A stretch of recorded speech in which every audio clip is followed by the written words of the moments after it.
Notre intime conviction, nous, c'est que la clé de la victoire est à 60 ou 70% entre les mains de la diaspora. Ce que nous attendons de la diaspora, c'est d'abord la contribution à l'effort d'élaboration programmatique, je l'ai abordé tantôt. C'est extraordinaire le potentiel qu'il y a dans la diaspora.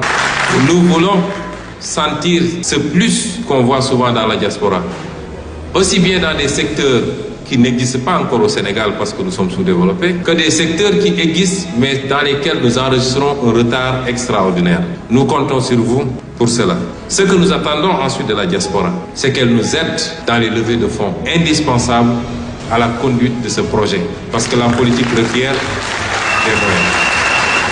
Nous ne voulons être l'otage d'aucun lobby, de quelque sorte que ce soit, qu'il soit national ou étranger. Nous ne voulons être l'otage d'aucun lobby. Le vrai combat, il va commencer à partir du moment où on nous aura confié les rênes du pouvoir. C'est en ce moment, et uniquement en ce moment, que le travail va commencer. Ce programme, il est immense. Il ne se gagnera pas facilement. Il faut un soutien total et absolu du peuple sénégalais pour qu'on gagne ce combat. Mais il faut également et surtout de la qualité. Il faudra mettre les hommes qu'il faut à la place qu'il faut. Je dis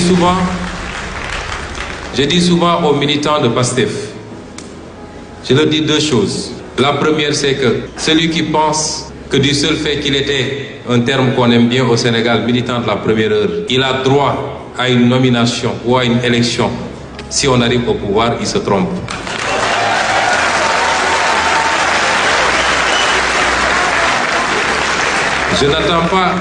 Je n'ai pas attendu d'être président de la République pour le dire.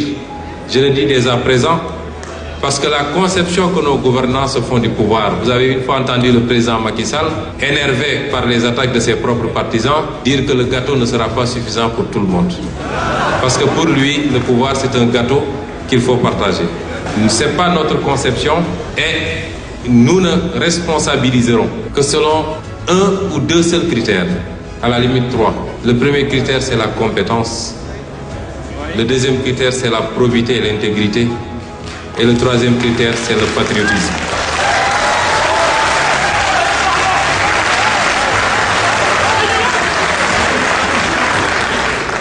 Et donc, dans cette perspective, si nous étions élus président de la République, nous comptons beaucoup sur l'apport technique, scientifique, professionnel de cette diaspora pour changer le pays, pour mettre les meilleurs Sénégalais aux responsabilités qu'il faut. Ça ne veut pas dire que les gens de la diaspora sont tous meilleurs que tous ceux qui sont au Sénégal. Je suis un exemple de quelqu'un qui n'a jamais voyagé et je ne pense pas être incompétent. Mais nous prendrons ce qu'il y a de meilleur dans la diaspora. Mais tout le monde ne peut pas être dans l'État également.